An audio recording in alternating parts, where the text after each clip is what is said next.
अस्सलाम वालेकुम। फ़ारूक बेग मिसाल कनाडा से। आज है अक्टूबर की 5 तारीख सन 2020। तो आज मैं ये अर्ज़ करना चाहूँगा, बात तो वो कई बार हो चुकी है, लेकिन हर रोज़ एक नया तमाशा खड़ा होता है। और ये गद्दारी का, कौन गद्दार कौन नहीं गद्दार, तो इससे मैं कुछ अपने ख़यालात का इज़हार करना चाहूँगा। आपका मुत्तफ़िक होना ज़रूरी नहीं है। आप ज़रूर तनकीद करें पॉज़िटिव रहते हुए, और तहज़ीब के दायरे में रहते हुए। तो उससे पहले मैं अर्ज़ करूँगा कि मेरा यूट्यूब चैनल है वेकअप कॉल फ़ारूक बेग। तो प्लीज़ अगर आपको वीडियो पसंद आए तो उसको लाइक करें और सब्सक्राइब करें, ताकि मेरी वीडियो आप तक पहुँचती रहें। तो सॉरी, बात करते हैं इस कौन गद्दार कौन नहीं गद्दार। और ये आज तक कहा जाता है कि जी दो दो तीन तीन बार प्राइम मिनिस्टर बनने वाले आज गद्दार कैसे हो गए। तो बात ये आती है कि किसी वक्त किसी का दिमाग कहीं भी ख़राब हो सकता है, और जब वो नेशनल इंटरेस्ट के ख़िलाफ़ बात करे, चाहे वो पॉलिटिशियन हो या चाहे वो जर्नल हो, आर्मी का बंदा हो या ब्यूरोक्रेट हो, तो उसको गद्दार ही कहा जाएगा। जो मुल्क दुश्मनी करेगा, जो उसको गद्दार ही कहा जाएगा। क्योंकि आप जब इन ओहदों में पहुंचते हैं, तो आपके पास कुछ कौमी राज होते हैं। तो सबसे पहले तो मैं बात शुरू करूँगा ये नवाज़ शरीफ का, जो उसने तकरीर की थी और उसमें उसने कहा जी कि ये मिज़ाइल हमने अमेरिका का यहाँ से गिरा था, तो वहाँ पे उसकी कॉपी करके हमने ये मिज़ाइल बना लिए। तो मैं तो ये समझता हूँ कि इससे बड़ा जाहिल और कम अकल और मुल्क दुश्मन शख्स कोई है ही नहीं है। क्या हमें मालूम नहीं है कि आजकल के दौर में हर चीज़ के कॉपीराइट्स होते हैं, हर चीज़ रजिस्टर्ड होती है। इसने पूरे पाकिस्तान के मिज़ाइल सिस्टम को जेपरडी में डाल दिया। आज अगर अमेरिकन हमें आलमी कोर्ट में ले जाएं और वो कहें जी ये कि हमारे सीक्रेट चोरी करके इन्होंने ये बनाया है, तो हमें बहुत बड़ी प्रॉब्लम क्रिएट हो सकती है। अब इस शख्स को गद्दार ना कहा जाए तो क्या कहा जाए?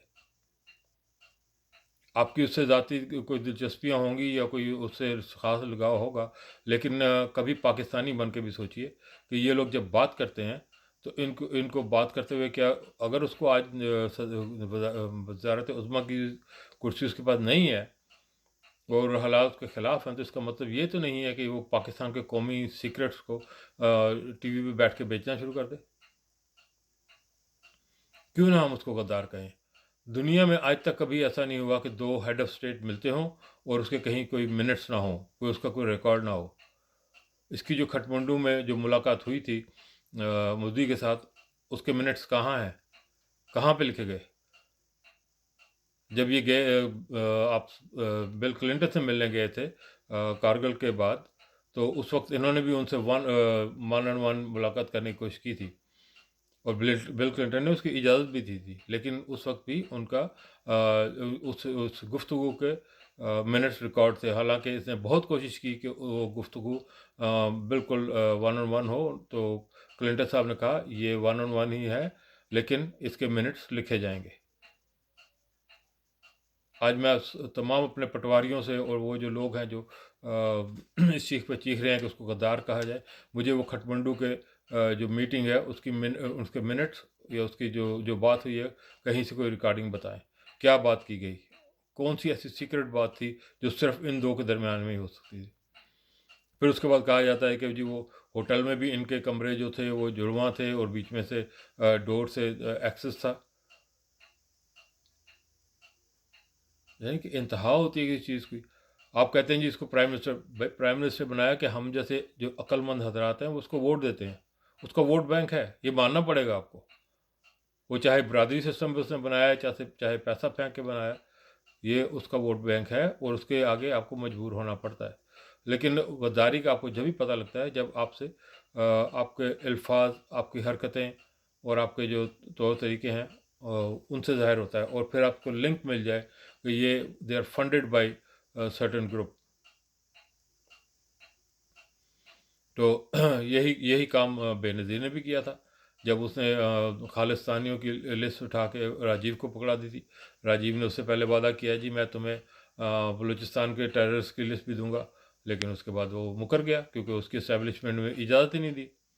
तो अगर ये लोग इस हद तक कर सकते हैं, नवाज शरीफ साहब हर जनरल से झगड़ा कर सकते हैं, जनरल को घर भेज सकते हैं। उस वक्त तो आर्मी पावर नहीं दिखाती। उस वक्त भी इनको कैसे इजाज़त होती है कि ये कर लें? बेनज़ीर ने भी यही किया। अदालतों पे ये अटैक करते हैं, जजेस को ये फारिग करते हैं। सर, गद्दारी का इल्ज़ाम तभी लगता है जब आपने गद्दारी की हो। हम क्यों ना कहें फजलुर रहमान और मुफ्ती महमूद को और असफंद वली यार को, अचकज़ई को, इन सबको गद्दार। इन्होंने आज तक पाकिस्तान को तस्लीम किया ही नहीं है और ये खुलेआम पाकिस्तान की मुखालफत करते हैं। आज भी अचकज़ई और असफंद वली का जो है वो पख्तूनिस्तान को पाकिस्तान से अलग करना चाहते हैं। हालांकि पाकिस्तान में ज़्यादा पख्तून है अफ़गानिस्तान से। इन्होंने आज तक कभी ये नहीं कहा कि अफ़गानिस्तान के टुकड़े किए जाएँ। ये हमेशा पाकिस्तान के टुकड़े करने की बात करते हैं। हमेशा से ये रशिया के एजेंट रहे हैं और हमेशा से इन्होंने रशिया और इंडिया के साथ मिलकर पाकिस्तान को तोड़ने की बात की है। इन्होंने कभी भी अफ़गानों की, पख्तूनों की बात नहीं की। जब अफ़गान और पख्तून 80s में शहीद हो रहे थे, उन पर गोलाबारी रशियन कर रहे थे, ये जब इन 2000 में अमेरिकन कर रहे थे, इन्होंने कभी भी उनके उनके हक़ में बात नहीं की। ये जब भी करते हैं तो पाकिस्तान के तोड़ने की बात करते हैं। तो इन चीज़ों को, ये तो पाकिस्तान में दफन होना भी पसंद नहीं करते। इनको गद्दार ना कहा जाए तो क्या कहा जाए? जहाँ तक आर्मी की बात है तो आर्मी में भी कोई सारे फरिश्ते नहीं हैं। अब आज ये कहा गया जी कि वो एक एफआईआर दर्ज हो गई है, इमरान साहब को मालूम ही नहीं था। अरे यार, कि इमरान खान हर थाने में बैठे हुए हैं जाके।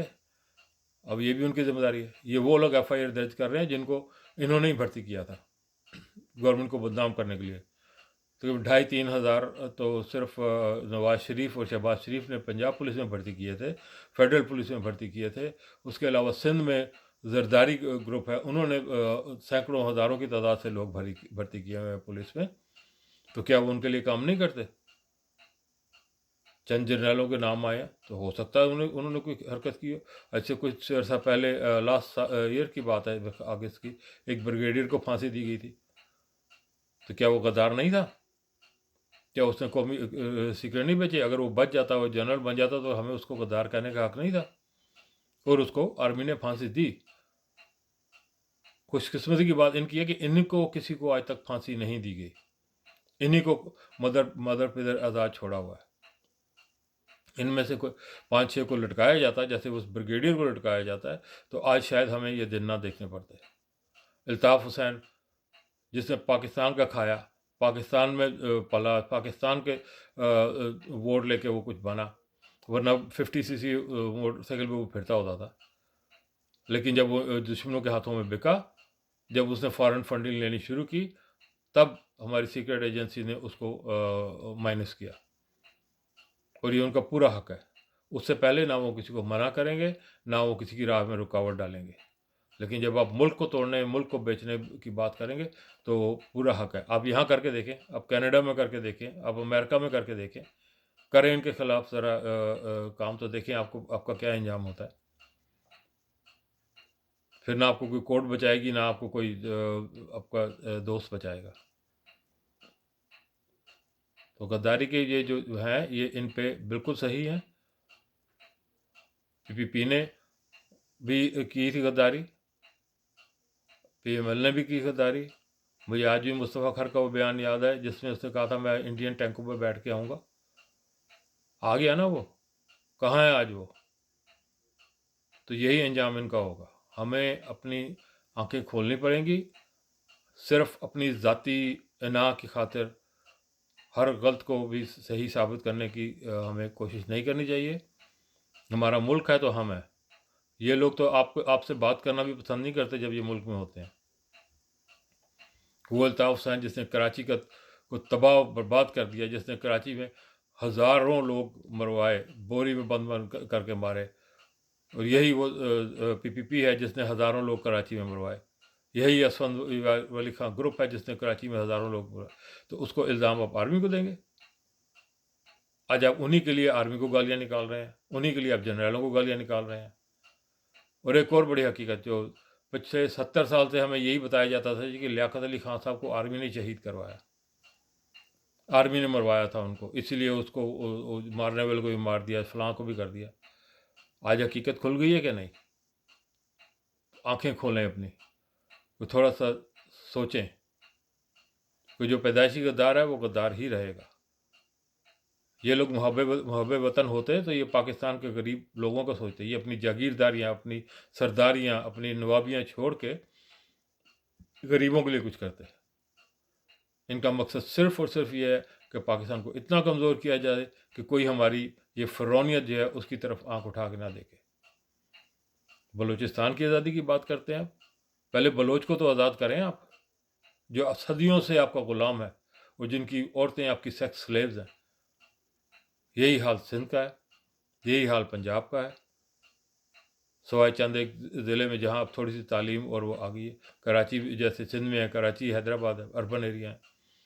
पेशावर में आप चले जाएं, आज भी बच्चियों को वहाँ पे ज़िंदा दफन किया जा रहा है, उनको उनको उनको पत्थर मार मार के मारा जा रहा है।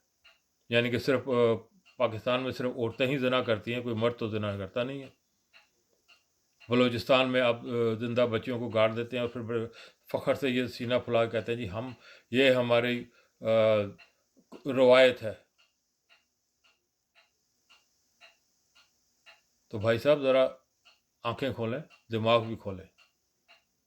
इनको हमें रिजेक्ट करना पड़ेगा, और आर्मी उस वक्त, इस्टेब्लिशमेंट उस वक्त इंटरफेयर करती है जब उनके पास प्रूफ हो कि ये अब मुकम्मल तौर पे दुश्मनों के हाथों में बिक चुके हैं।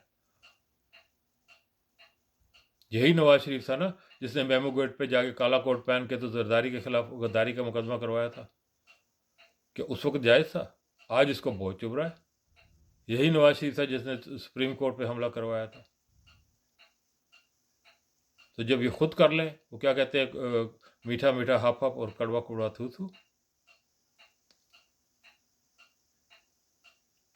तो बात फिर वही आती है कि अगर कोई किसी के खिलाफ गद्दारी में, अब कल कोई लाहौर में जाके कोई FIR कटवा लेता है और काटने वाला वो इसका नवाज ग्रुप का ख़ास बंदा होता है तो वो कर लेंगे। उन्होंने तो लाखों करोड़ों अरबों रुपया कमा लिया, उनकी नौकरी भी चली जाएगी तो दे डोंट केयर।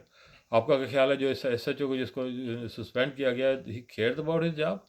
उसने तो लाखों अरबों कमा लिए हैं। He doesn't give a dam. उसने जो काम करना था अपने आकाओं के लिए वो कर दिया। तो तमाम दोस्त हज़रात से यही दरख्वास्त है कि प्लीज़ इन वीडियो को लगाने के से पहले, और ये जो बातें कर रहे हैं उनसे उनकी बातों को पर गौर किया करें, उसके बाद पोस्ट शेयर किया करें। वरना ये आप, ना इससे इमरान खान को नुकसान पहुंचेगा, ना इससे जरदारी को, ना नवाज को, पाकिस्तान को नुकसान पहुंचेगा। और यही हमारा दुश्मन चाहता है, यही हमारे दुश्मन के एजेंट चाहते हैं। बहुत शुक्रिया। Thank you.